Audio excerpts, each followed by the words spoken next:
Hello and good morning to all my dear friends, welcome to my YouTube channel HVSC healthy environment.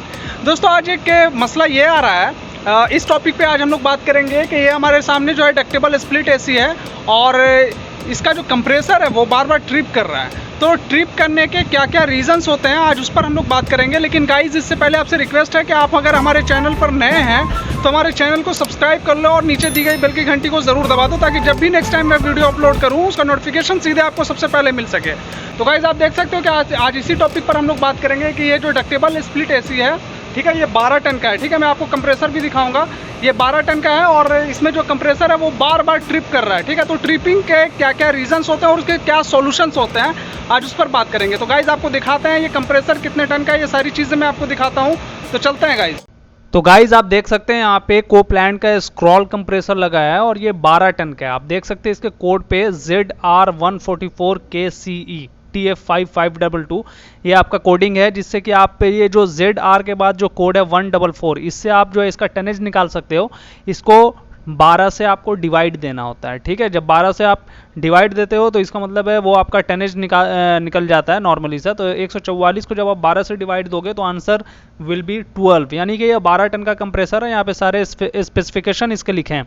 तो guys आज जो हम लोग बात करने वाले हैं कि कंप्रेसर यहाँ पे ट्रिप हो रहा है।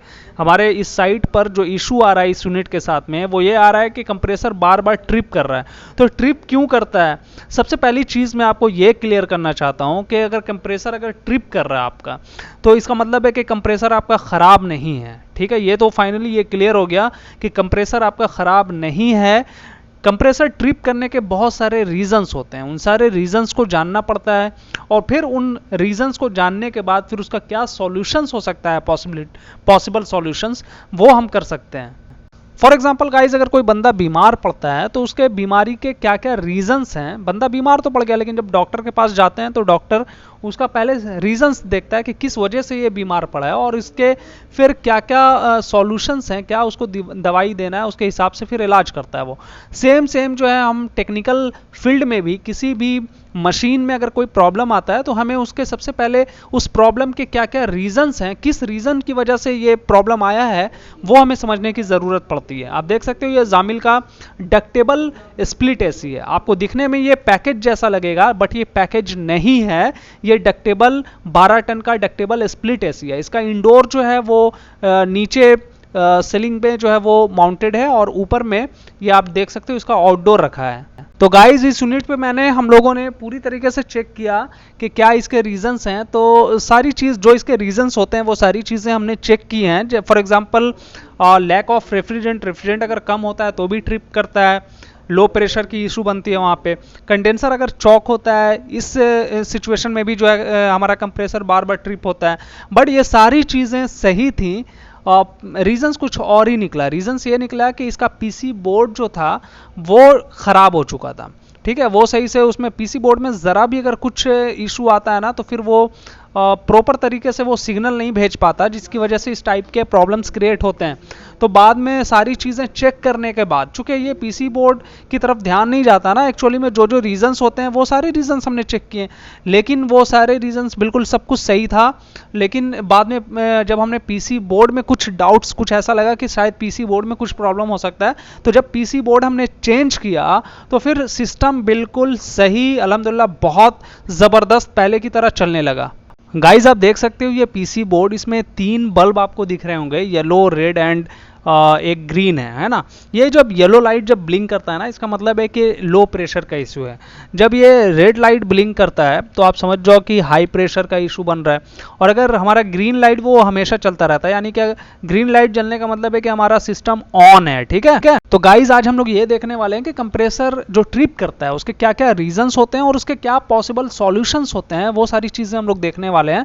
लेकिन काइंडली गाइज अगर आपने अभी तक चैनल को सब्सक्राइब नहीं किया है, कोई बात नहीं, हमारा चैनल बिल्कुल फ्री है। आप चैनल को सब्सक्राइब कर लें और नीचे दी गई बेल की घंटी को भी दबा दें ताकि जब भी नेक्स्ट टाइम वीडियो अपलोड किया जाए आपको नोटिफिकेशन सीधा आपको मिल सके। तो गाइज किसी भी एसी का कंप्रेसर अगर ट्रिप हो रहा है उसके क्या क्या मेनली रीजंस है वो मैं आपको बता दूं। तो सबसे पहला जो मेनली रीजन है कि रेफ्रिजरेंट का कम होना है। सिस्टम में अगर गैस अगर कम है तो हमारा कंप्रेसर जो है वो बार बार ट्रिप हो सकता है।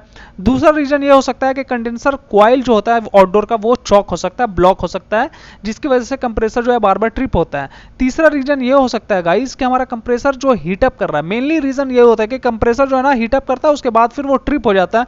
तो ये हीटअप करने के भी बहुत सारे रीजन होते हैं, जिसमें पहला रीजन जो है या कॉमन रीजन हम कह सकते हैं कि कैपेसिटर का वीक होना। जनरली हम लोग जो है रोटरी कंप्रेसर में रनिंग कैपेसिटर यूज करते हैं, और फॉर एग्जांपल अगर मान के चलते हैं 30 का हमने कैपेसिटर यूज किया है तो उसका कुछ दिनों के बाद जो आफ्टर अ लॉन्ग टाइम वो 25 या 20 का हो जाता है, और 20 के नीचे ही जैसे कैपेसिटर का जो कैपेसिटी है वो जाता है तो कंप्रेसर बार बार ट्रिप करना स्टार्ट हो जाता है। इसके अलावा गाइस बहुत सारे रीजंस हो सकते हैं कंप्रेसर हीटअप के जिसकी वजह से कंप्रेसर ट्रिप करता है। इसके अलावा जैसे लो वोल्टेज हो सकता है, कंप्रेसर टर्मिनल लूज हो सकता है, कंप्रेसर के अंदर में लेस ऑयल हो सकता है, यानी ऑयल अगर कम होगा तो भी जो है फ्रिक्शन ज़्यादा होगा जिसकी वजह से कंप्रेसर हीटअप होगा और फिर ट्रिप होता है कंप्रेसर। इसके अलावा भी बहुत सारे रीजंस होते हैं गाइस, नेक्स्ट वीडियो में मैं कंप्रेसर हीटअप के क्या रीजंस होते हैं वो मैं आपको बताऊंगा।